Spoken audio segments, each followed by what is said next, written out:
잠언 7장 1절부터 12절 말씀. 내 아들아, 내 말을 지키며 내 계명을 간직하라. 내 계명을 지켜 살며 내 법을 내 눈동자처럼 지키라. 이것을 내 손가락에 매며 이것을 내 마음판에 새기라. 지혜에게 너는 내 누이라 하며 명철에게 너는 내 친족이라 하라. 그리하면 이것이 너를 지켜서 음녀에게 말로 호리는 이방 여인에게 빠지지 않게 하리라. 내가 내 집 들창으로 살창으로 내다보다가 어리석은 자 중에 젊은이 가운데 한 지혜 없는 자를 보았노라.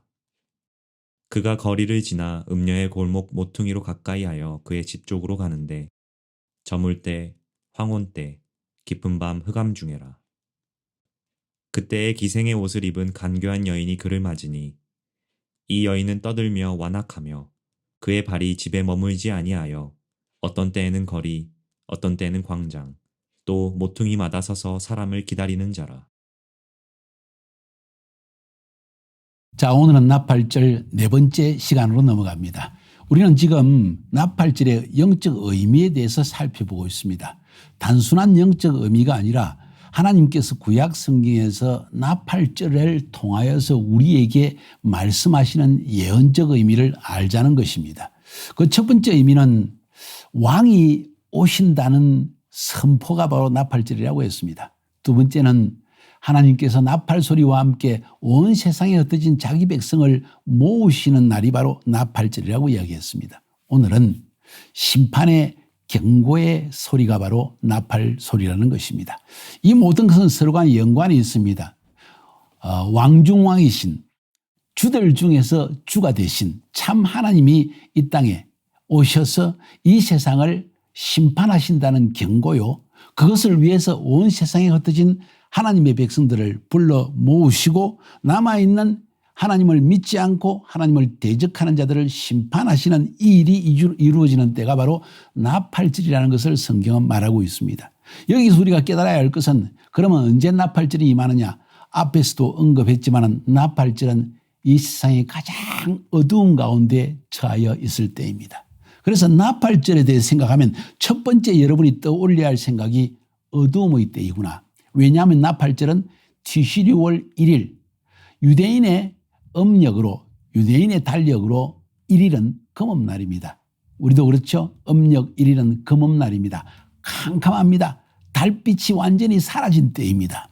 그것은 비유적으로 우리에게 말해주고 있습니다. 하나님께서 티시리월 유대 원력으로 7월 1일에 이 나팔절을 지키라고 명령하신 이유는 이런 가장 어두움의 시기에 하나님께서 심판을 위해서 자기 백성을 다시 모으시고 그리고 왕이 되신 예수께서 메시아가 이 땅에 오셔서 이 일을 행하신다는 것을 예언적으로 우리에게 말씀해 주시기 위해서 나팔절을 주셨다는 것입니다. 성경에 보면 잠언서 7장에 보면은 하나님의 놀라운 경고의 음성이 들려집니다. 이것은 나팔절 시즌에 대한 이야기라고 저는 해석합니다. 내 아들아, 내 말을 들으며 내 계명을 간직하라. 내 계명을 지켜 살며 내 법을 내 눈동자처럼 지키라. 이것을 내 손가락에 매며 이것을 네 마음판에 새기라. 지혜에게 너는 내 누이라 하며 명철에게 너는 내 친족이라 하라. 그리하면 이것이 너를 지켜서 음녀에게 말로 호리는 이방 여인에게 빠지지 않게 하라. 왜 이런 말씀하신지 아십니까? 가장 영적으로 도덕적으로 어두운 때가 마지막 때 다가오기 때문입니다. 계속해서 7절 이하에 말씀하십니다. 어리석은 자 중에 젊은이 가운데 한 지혜 없는 자를 보았노라. 그 거리를 지나 음녀의 골목 모퉁이로 가까이 하며 그의 집 쪽으로 가는데 창녀집으로 간다는 거죠. 저물 때 황혼 때 깊은 밤 흑암 중이라. 무슨 이야기입니까? 나팔절 시즌이라는 거예요. 영적으로 도덕적으로 가장 어두워져서 온 세상이 그런 것을 추구하며 살아가는 세속주의의 깊은 밤이 왔을 때 그 이야기입니다. 그때 기생의 옷을 입은 간교한 여인이 그를 맞으니 세속적으로 우리를 유혹하는 것을 여인에 비유하고 있습니다. 이 여인은 떠들며 완악하며 그의 발이 집에 머물지 아니하며 오가면서 쇼핑하기를 좋아하고 맛있는 거 찾아다니고 예쁜 옷을 구하고 머리를 치장하고 이런 때라는 거예요. 어떤 때에는 거리, 어떤 때는 광장, 또 모퉁이마다 서서 사람을 기다리는 자라. 마지막 때 어둠의 세력이 사탄 마귀가 하나님의 백성들까지라도 삼키기 위해서 세속주의의 이 거대한 물결로 우리를 기다리고 있다는 사실을 보여줍니다. 가장 어두운 때입니다. 나팔절의 시즌입니다. 바로 그때 하나님께서 경고의 나팔로 주시는 것이 바로 이 나팔절이라는 거예요. 그래서 심판의 경고의 나팔, 그것이 바로 나팔절의 중요한 예언적 의미 중에 한 가지라는 것입니다. 앞에서도 언급해 드린 것처럼 전 세계에 지금은 갑작스럽게 한밤중에 혹은 꿈에 특별히 마치 귀로 들을 수 있는 것처럼 현실적으로 나팔 소리가 울려 퍼지는 소리를 들었다는 사람이 전 세계에 많아지고 있습니다. 이것은 하나님의 경고입니다. 내 사랑하는 자녀들아, 어둠의 때가 왔다. 짙은 어둠이다. 경제적으로, 정치적으로, 군사적으로, 예술적으로 모든 면에서 도덕적으로 어둠이 지금 짙은 때이다. 이때 너희들이 깨어 있어야 한다. 왜냐하면 왕중 왕으로 메시아께서 오셔서 이 세상을 심판하실 때가 되었기 때문이다 하는 이야기를 들려주고 있습니다. 마태복음의 뒷부분, 복음서의 뒷부분, 마태복음 25장 혹은 누가복음 12장 뒷부분에 보면 천국 비유를 통해서 주님이 말씀하시는 것은 마지막 때 하나님께서 그의 종들에게 오실 때 울며 애통할지라도 하나님의 집에 들어가지 못하는 자들이 있을 것이라는 것, 하나님의 심판을 받을 자들이 있다는 사실을 우리에게 언급하는 이유가 뭔지 아십니까? 인류 역사 가운데 마지막 가장 큰 영적 도덕적 어둠의 때가 반드시 임하게 된다. 그런데 안타깝게도 혹시 지금이 그때가 아닌가 하는 생각이 듭니다. 전 세계 온난화 현상을 인해서 히말라야 산에 이 모든 눈이 녹아내려서 부탄과 네팔과 이 지역의 마을 전체가 완전히 쓸려 내려가는 일들, 그리고 지금 생각지도 못했던 수많은 태풍들과 광풍들이 미국과 한국과 아시아 전 지역에 일어나고 있는 것, 시도 때도 없이 지진이 일어나는 것, 러시아와 우크라이나의 전쟁, 상상지 못한 민족과 민족, 나라와 나라 사이에 전쟁이 일어나는 것, 기근이 일어나는 것, 유럽에 상상치 못했던 역사상에 없었던 큰 뜨거운 열기가 임하여 가지고 결국 라인강이 독일의 라인강이 말라버리는 일들, 이 말할 수 없는 많은 재앙들이 지금 일어나고 있지 않습니까? 이건 지금 어두운 때라는 거예요. 그뿐입니까? 도덕적으로 타락하여서 마치 소돔 고모라 시대처럼 남자와 남자가 여자가 여자 이렇게 도저히 하나님이 창조하신 인간의 모습으로는 상상할 수 없는 도덕적 죄악을 범하면서도 그것이 죄인지도 모르는 세대, 마치 그것을 법적으로 옹호하고 그들을 보호하려는 이런 시대가 왔다는 거예요. 어둠의 시기입니다. 도덕적으로 완전히 타락한 세대입니다. 다시 말해서 하나님은 이 나팔절의 시즌에 나팔 소리를, 경고의 나팔을, 심판의 나팔을 울려 퍼져서 하나님의 백성아 정신 차리라, 지금 영적으로 어떤 때인지를 분별해야 되지 않겠느냐. 예수님께서도 마태복음 16장 3절에 아침에 하늘이 붉고 흐리면 오늘은 날이 굳겠다 하나니 너희가 천기는 분별할 줄 알면서 시대의 표적은 구별할 수 없더냐? 어떻게 해서 지금 이 시대가 마치 소돔과 고모라 같은 시대이고 노아의 홍수 때와 같은 시대라는 것을 보면서도 너희들은 정신을 차리지 못하느냐, 그런 이야기입니다. 데살로니가전서 5장 1절 2절에도 바울이 말하기를 형제들아 때와 시기에 관해서는 너희에게 쓸 것이 없다. 여기서 말하는 시기는 모에딤 절기, 너희들이 지금 어느 때에 살고 있으며 하나님의 시간표에 대해서는 다시 말할 것이 없다. 주의 날이 밤에 도적같이 이를 줄을 너희 자신이 자세히 알미라. 밤에 도적같이 임한다. 가장 어두운 때에 주의 날이 임한다. 메시아가 오신다. 바로 그것이 바로 이 나팔절 시즌이다. 그 메시아가 오셔서 왕으로 오셔서 할 일은 왕을 대적한 자를 심판하시는 일이 일어날 것이다. 그러니 주님께로 돌아와야 한다. 정신을 차려야 된다는 것이에요. 고린도후서 5장 10절에도 이는 우리가 다 반드시 그리스도의 심판대 앞에 드러나 각각 선악간에 그 몸으로 행한 것을 따라 받으려 함이라. 하나님의 심판이 반드시 있다는 사실을 인식하며 사는 것이 굉장히 중요합니다.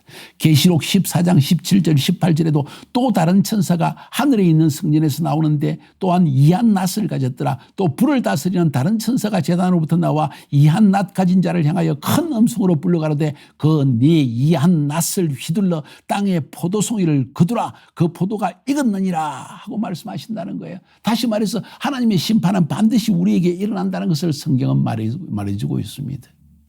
어쩌면 성경에서 표현하고 있는 야곱의 환란, 유대인들에 대한 극심한 환란이 한 번 더 지상에 임할 것이라는 것을 성경은 곳곳에서 말하고 있는데 그때가 바로 나팔절의 시즌에 시작될 것이 아닌가 하는 생각을 가지게 되어집니다. 왜냐하면 나팔절의 시즌에 하나님은 자기 백성을 자기 곳으로 불러들이시고 전 세계 유대인에 대한 환란이 일어나니까 유대인들이 그 땅에서 미국 땅에서 유럽 땅에서 남미에서 견디지 못해서 한 사람도 남지 않고 다 돌아가는 일이 일어난다는 거예요. 지난 시간에 보았죠.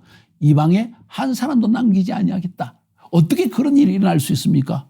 그 수많은 유대인들이 나는 가기 싫어하는 사람이 있지 않겠어요? 지금도 그렇습니다. 미국이나 유럽에 있는 유대인들은 돈이 많기 때문에 이스라엘 위험한 곳에 내가 왜 가겠느냐 하고 버티고 있지만 만약 한번 생각해 봅시다. 미국 땅에서 그리고 유럽 땅에서 엔티세미티즘 반유대주의가 강하게 일어나서 유대인은 다 잡아 죽이라 하고 그런 만약에 분위기가 형성된다면 그들이 돈 때문에 남아 있겠습니까? 돈을 짊어지고 혹은 돈을 버리고라도 다시 이스라엘 땅으로 돌아가지 않겠습니까? 저는 그렇게 생각합니다. 아마도 하나님께서 마지막 때 이런 반유대주의 야곱의 환란, 유대인에 대한 환란을 통해서 이 사람들이 자기 땅에 남아있을 수 없는 상황을 만들어내게 하시고 결국 그들이 자기 땅으로 돌아가게 하신 것이 아닌가 하는 생각을 하게 되어집니다. 이것도 나팔절 시즌에 일어난다는 거예요. 하나님께서 자기 백성을 모으시기 위해서 하는 일이 전 세계에 어쩌면 환란, 유대인의 환란이 일어나게 한다는 거예요. 아가스를 여러분이 성경 강의를 들어보시면 술라미 여인을 통해서 하나님이 하나님의 백성들에게 일어날 일을 예언적으로 말하고 있습니다. 그의 신랑된 주님을 만났습니다. 너무 사랑을 나눕니다. 그런데 어느 날 그 신랑을 잃어버렸습니다. 온 밤을 헤매면서 도시를 찾아다니면서 내 신랑이 어딘지 좀 말해달라고 이야기합니다. 그리고 신랑과 이 신부는 분리되어지는 때가 온다는 것을 성경은 이야기하고 있습니다. 그리고 완전히 분리되어져서 굉장한 어두움 속에서 방황하는 여인의 모습부터 보게 됩니다. 아가스에 다 나오는 이야기입니다. 이 이야기는 전부 바로 하나님의 백성에게 마지막 때 일어날 어둠의 시즌에 일어날 일들을 우리에게 보여주고 있습니다. 사랑하는 여러분, 저는 여러분이 술라미인과 같이 방황하지 아니하고 그 방황하는 가운데에서도 어두움 속에서도 신랑 되신 주님을 열심으로 찾고 구하여서 그분을 다시 그분께 돌아가는 그 시즌이 이 나팔절 시즌이 되기를 간절히 바라고 소원합니다. 이 일을 위해서 하나님은 우리를 불러주신 것입니다. 사랑하는 여러분, 에베소서 5장 14절에도 이름으로 이르시기를 잠자는 자야 깨어서 죽은 자들 가운데 일어나라 그리스도께서 내게 비치시리라 하셨느니라. 잠자는 자들아, 가장 어둠의 시즌에 우리도 모르게 내 자녀 때문에 돈 버는 것 때문에 미래에 대한 염려 때문에 세상 사람들이 추구하는 것을 나도 추구하고 성취해야 되니까 나도 모르게 그리 끌려가다가 결국은 그리스도를 잃어버린 때가 온다는 거예요. 그때 나팔절의 소리가 나팔 소리가 들려지면 주님께 돌아가야 할 것이다 하는 것을 성경은 우리에게 말해주고 있습니다. 다니엘서 12장 1절부터 4절까지도 이 나팔절 시즌에 일어날 일을 우리에게 들려주고 있습니다. 그때 네 민족을 호위하는 대군 미가엘이 일어날 것이요 또 환란이 있으리니 이는 개국 이래로 그때까지 없던 환란일 것이며 그때 네 백성 중 무릇 책에 기록된 모든 자가 구원을 얻을 것이라. 땅의 뒷글 가운데에서 자는 자 중에 많이 깨어 영생을 얻는 자도 있겠고 수욕을 받아서 이 무궁히 부끄러움을 입을 자도 있을 것이며 지혜 있는 자는 궁창의 빛과 같이 빛날 것이요 많은 사람을 옳은 대로 돌아오게 한 자는 별과 같이 영원토록 비치리라. 다니엘아, 마지막 때까지 이 말을 간수하고 이 글을 봉함하라. 많은 사람이 빨리 왕래하며 지식이 더하리라. 지금은 인터넷, 유튜브 해가지고 정말 지식이 빨리 왕래하는 때입니다. 그런데 오늘 이 다니엘서 12장 1절부터 4절까지의 이야기를 들어온 첫 번째 유대인에 대한 환란이 일어나는 걸 이야기하고 두 번째로 하나님을 믿는 백성들이 영원한 영생을 얻기 위해서 깨어나는, 다시 말해서 구름 속으로 끌어올려서 신랑 되신 예수님과 혼인자친을 하는 이 일에 대해서도 이야기를 하고 있다는 거예요. 사랑하는 여러분, 나팔절의 시즌은 심판에 대한 경고입니다. 왕중왕이신 메시아가 이 땅에 다시 오셔서 이 세상을 심판하실 것이고 그 심판을 위해서 전 세계에서 자기 백성은 불러 모아서 그들을 따로 하나님의 구름 위에 그것을 모아놓고 세상에는 큰 심판이 일어나게 할 것이다. 이런 이야기를 하는 것이 아닐까요? 나팔절의 시즌에 이 예언적 의미를 파악하면서 이 시즌에 다시 한번 주님께 돌이키는, 매년마다 나팔절을 지키면서 다시 주님께 돌아오는 이런 때가 되지 않겠습니까? 그렇게 되기를 주님의 이름으로 축복하여 드립니다. 승리합시다.